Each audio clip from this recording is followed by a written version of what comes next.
একটা কাজ করবেন, বেয়াদব না বলে আপনি সালাম দিয়ে দিবেন। বেয়াদব না বলে কি বলবেন? সালাম দিয়ে দিবেন। দেখবেন বারবার যখন সালাম দিবেন, বাচ্চাটা বা ছেলেটা লজ্জায় পরে কিছুদিন পরে ওই বাচ্চাই আপনার আগে সালাম দেওয়া শুরু করবে। ঠিক কিনা? আমরা বদলা নিব না, আমরা বদলে দিব। মুসলমানরা কি বদলা নেয়? কি করে? বদলে দেয়। আমরা বদলা নেই না, আমরা বদলে দেই। ঠিক কিনা?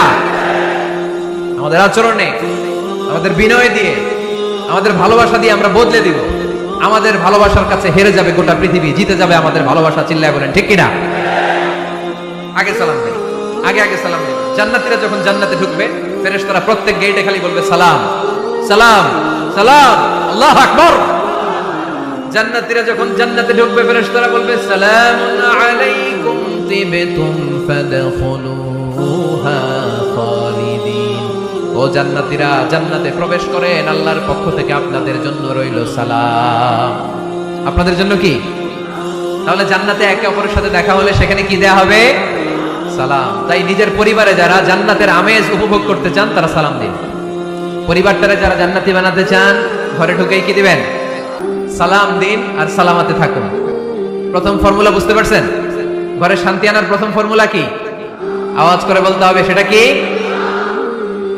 সালাম। 2 নম্বর ফর্মুলা, ঘরে যারা সুখ শান্তি রাখতে চান, ঘরের মধ্যে কোনো ছবি টাঙিয়ে রাখা যাবে না। যাবে? মূর্তি রাখা যাবে না। যাবে? মুসনাদে আহমদ ইবনে হাম্বলের হাদিস, আল্লাহ রাসূল সাল্লাল্লাহু আলাইহি ওয়াসাল্লাম বলেন, লা ইন্নাল মালাইকাতা লা তাদখুলু বাইতান ফীহি তামাসিল ওয়া সূরা। যে ঘরে মূর্তি আছে, যে ঘরে ছবি টাঙিয়ে রাখা হয়, ওই ঘরে আল্লাহর রহমতের ফেরেশতা প্রবেশ করে। চিপায় চাপায় কোনো ছোটখাটো ছবি থাকলে ওটা ভিন্ন কথা, কিন্তু বড় করে টাঙিয়ে রাখা যাবে? আব্বা আম্মা মরে গেছে, অনেকে আব্বা আম্মার ছবি টাঙায় রাখে, রাখা যাবে? আজকে নামায় ফেলবেন, পারা যাবে তো? আচ্ছা। অনেকে বিয়ের ছবি বাঁধায় রাখে, বাঁধায়া ঘরে ঝুলায় রাখে। স্মৃতি, স্মৃতি রাখবার চায়। কি রাখবার চায়? না, স্মৃতি এইখানে রাখে, ছবি নামিয়ে ফেলবেন। নেতা নেত্রীর ছবি অনেকে টাঙিয়ে রাখে, আছে না নাই? না, নামায় ফেলেন, নামায় ফেলবেন। পীর সাহেবের ছবি টাঙিয়ে রাখে? না না, এগুলো করবেন না। স্মৃতি যদি রাখতে হয়, বিয়ের ছবি কিংবা ফ্যামিলি গ্রুপ ছবি হতে পারে, আব্বা আম্মা ভাই বোন মিলে আমাদের মতো করে আমাদের পরিসরে আমরা একটা ছবি তুললাম, এই ছবি অ্যালবামের মধ্যে তালাবদ্ধ করে রাখতে হবে। ঠিক কিনা? ঘরের মধ্যে ঝুলিয়ে রাখা যাবে। স্মৃতি সংরক্ষণের জন্য একটা দুইটা ছবি রাখতে পারেন, অ্যালবামের মধ্যে রাখবেন। ক্লাব মাঝে মাঝে যখন খুলবেন, 10 বছর আগের ছবি যখন খুলবেন, দেখবেন হায় রে, এই গ্রুপ ছবিতে পাশে আমার দাদা ছিল, আজকে দাদা নাই। আব্বা ছিল, আজকে আব্বা নাই। আমার দাড়িগুলো কালো ছিল, এখন দাড়ি আর কালো নাই, সাদা হয়ে গেছে। মরণের কথা চিন্তায় আছে না নাই? আখিরাতের কথা স্মরণ হবে। তো আজ থেকে আমরা ছবি টাঙিয়ে রাখবো না, নামায়ে ফেলবো। রহমতের ফেরেশতা তো আসতে চায় আপনার ঘরে, আপনি ঢুকার বন্দোবস্তই তো রাখেন নাই। রহমতের ফেরেশতাকে ঢুকার সুযোগই তো আপনি দিচ্ছেন না। ঢুকবে কেমন করে? বিয়ের ছবি, আব্বা আম্মার ছবি, নেতা নেত্রীর ছবি টাঙিয়ে না রেখে অ্যালবাম বন্দি করে রাখেন, প্রয়োজনে দেখবেন। অনেকে বাঘের শোপিস, সাপের শোপিস, কুমিরের শোপিস শোকেসে সাজিয়ে রাখে, আছে না নাই?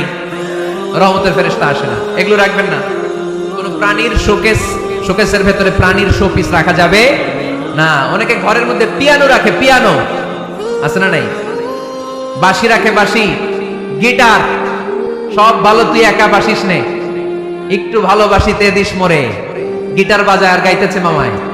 আহা, আসে না তোমার ঘরে রহমতের ফেরেশতা? ঠিক কিনা? হারমোনিয়াম, একতারা, দোতারা, সেতারা, এগুলো রাখা যাবে? ঢোল রাখা যাবে? ঢুকে না রহমতের ফেরেশতা।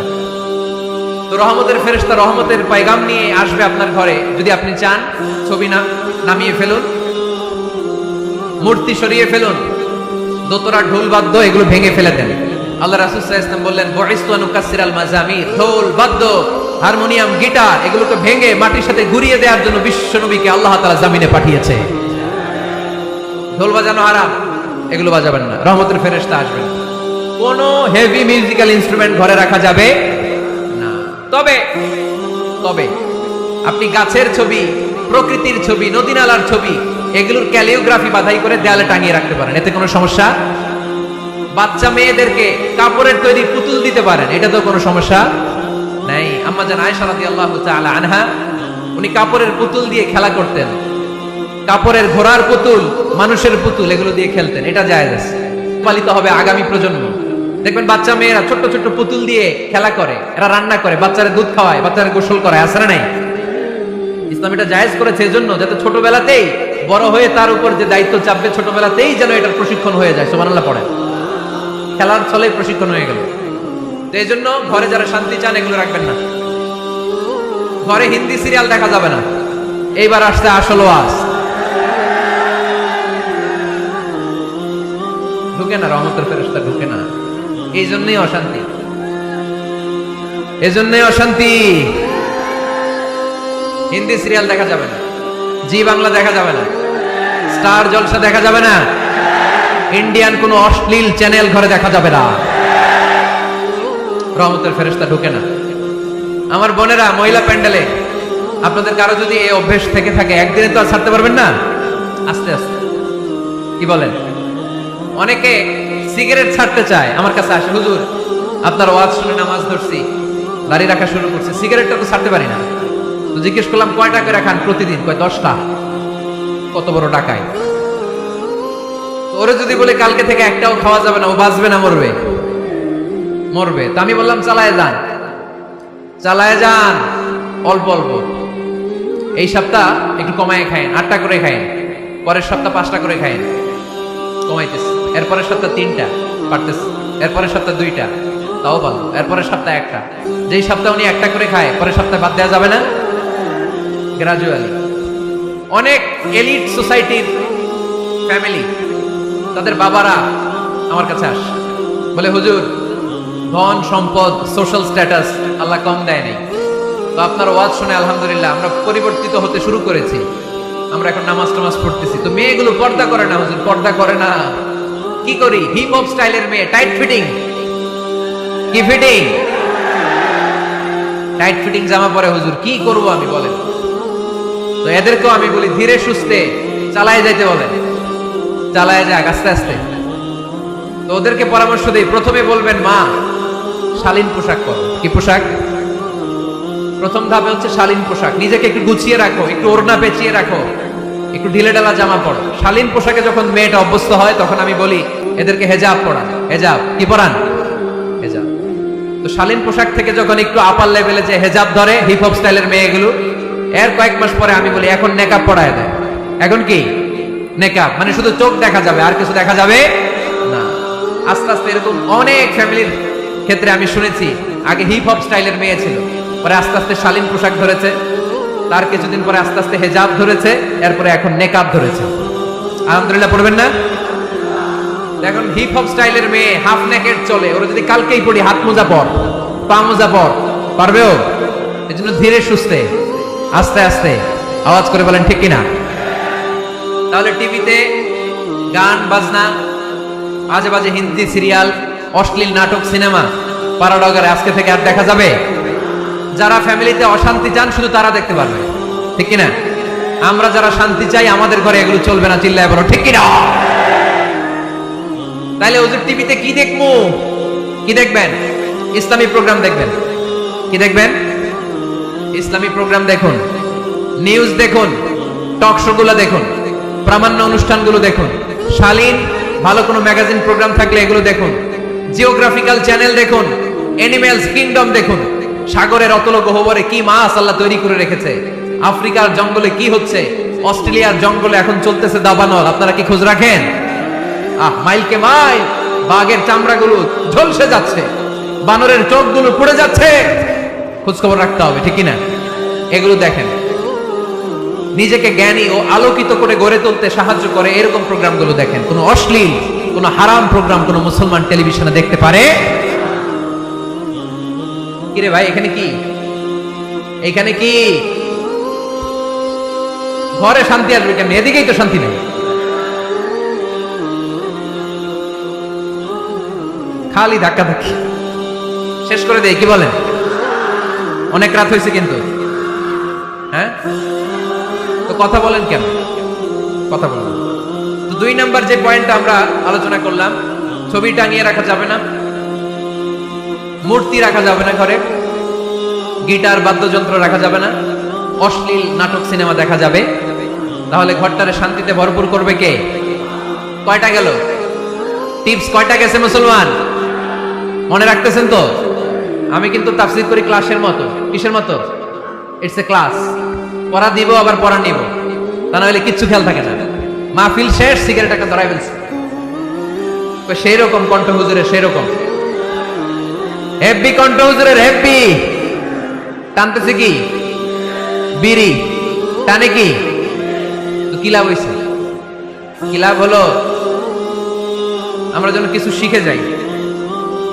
3 নম্বর ফর্মুলা ঘরে শান্তি আনার, ঘরে মাঝে মাঝে একসাথে জামাতে নামাজ পড়বেন। শুনতেছেন? আমার কথা শুনতে পাচ্ছেন? The family that prays together stays together. এই চল, রাইট। কি এত কথা কেন? এরকম বিশৃঙ্খলা তো কোথাও দেখি নাই এতবার। The family that prays together stays together. যে ফ্যামিলিগুলো একসাথে নামাজ পড়ে, এই ফ্যামিলিগুলো একসাথে টিকে থাকে আজীবন।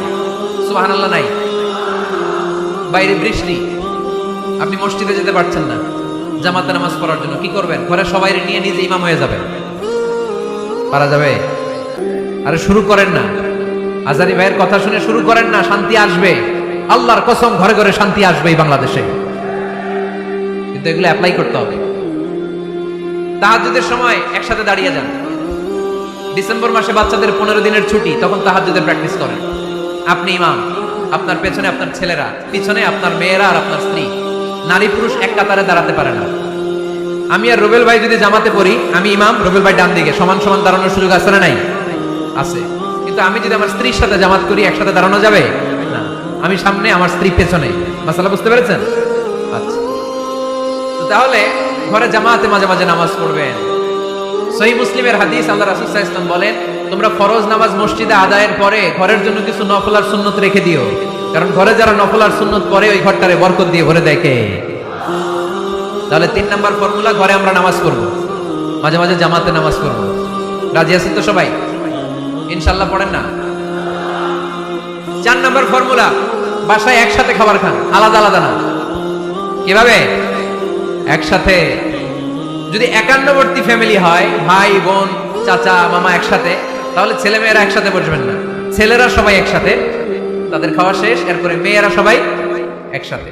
আর যদি নিজের ফ্যামিলি, স্বামী স্ত্রী ছেলে মেয়ে, তাহলে সবাই মিলে একসাথে খাবেন। খাবেন কোন হাতে? বাম হাতে নাকি? আওয়াজ করে কোন হাতে? আল্লাহর হাবিব বলেছেন, লা তাকুলু বিশিমাল, বা হাতে খেও না, ফা ইন্না শাইতানা ইয়াকুলু বিশিমাল, কারণ শয়তান খায় বা হাতে। আমরা খাই কোন হাতে? ডান হাতে। খাওয়ার শুরুতে কি পড়বো? খাওয়ার পরে কি পড়বো? মনে থাকবে? বাচ্চারা উল্টা কাজ করতে পছন্দ করে বেশি। দেখবেন বাচ্চারা ডাইন পায়ের জুতা পরে বাম পায়ে, বাম পায়েরটা পরে। আমার মেয়ে সবসময় এটা করে। আমি জুতা পরাই দিলে ঠিক, নিজে পড়লে বাম পায়েরটা দেয় ডান পায়ে, ডান পায়েরটা দেয় বাম পায়ে, আর গ্লাস ধরবে বা হাতে, যতক্ষণ আমি না ঠিক করে দিব। এবং বিসমিল্লাহ বলতে ওরা ভুলে যায়, বারবার স্মরণ করিয়ে দিবেন, বারবার বারবার। এখন ওর মস্তিষ্ক নরম আর উর্বর, ভেরি ফার্টাইল ওদের মস্তিষ্ক। যেটাই ঢুকাবেন, এখন সফটওয়্যার হিসেবে যেটা ইনস্টল করবেন, ওটা আজীবন থাকবে। চিল্লায় বলেন ঠিক কিনা? সিঙ্গাপুরে আমার প্রোগ্রাম, গত কুরবানির পরে 5 দিন টানা প্রোগ্রাম ছিল সিঙ্গাপুরে। এক ফ্যামিলি আসছে, অনেক বড় বিজনেসম্যান ওখানকার, এসে বলে, হুজুর ইউটিউবে আপনার ওয়াজ শুনে আল্লাহ আমাদেরকে হেদায়েত দিয়েছে, কিন্তু ছেলে মেয়েগুলো তো মানাইতে পারতেছি না, নামাজ পড়ে না, আপনি একটু পানি পড়া দেন। কি পড়া? আমি বললাম বয়স কত? কয় 22। আমি কই পানি পড়া না, আমারে বাইটা খাওয়াই দিলে হবে না, কারণ কাঁচা না নোয়ালে বাস, পাকলে করে টাস টাস। আগে আগে দেরি করা যাবে না, দেরি করলে কষ্ট হয়ে যায়। আল্লাহ হেদায়েত না দিলে তখন এদেরকে বোঝানো যাবে না। ছোট্ট সোনামণিরা, ওরা এখন কাদা, কাদাকে যেমন খুশি তেমন ডিজাইন করা যায় কি যায় না? ডিজাইন করার পরে যখন শুকিয়ে যায়, তখন আর কিছু করা যায়? তখন বাঁকা করতে গেলে কি হবে? ভেঙে যায়। একসাথে খাবেন, খাবার শেয়ার করবেন। একে অপরের সাথে খাবার শেয়ার করলে মহব্বত বাড়ায় দেয় কে? এপ্রিল মাসে আসতেছে রমাদান, খবরদার কেউ একা একা ইফতারি করবেন না। একা ইফতারি করেন নাকি আপনারা? একসাথে। আল্লাহর হাবিব সাল্লাল্লাহু আলাইহি ওয়াসাল্লাম বললেন, কেউ যদি কাউকে ইফতারি খাওয়ায়, যিনি খাওয়ালো উনি রোজা রেখে যেই সওয়াব, খাওয়ানোর কারণে ওই সওয়াব।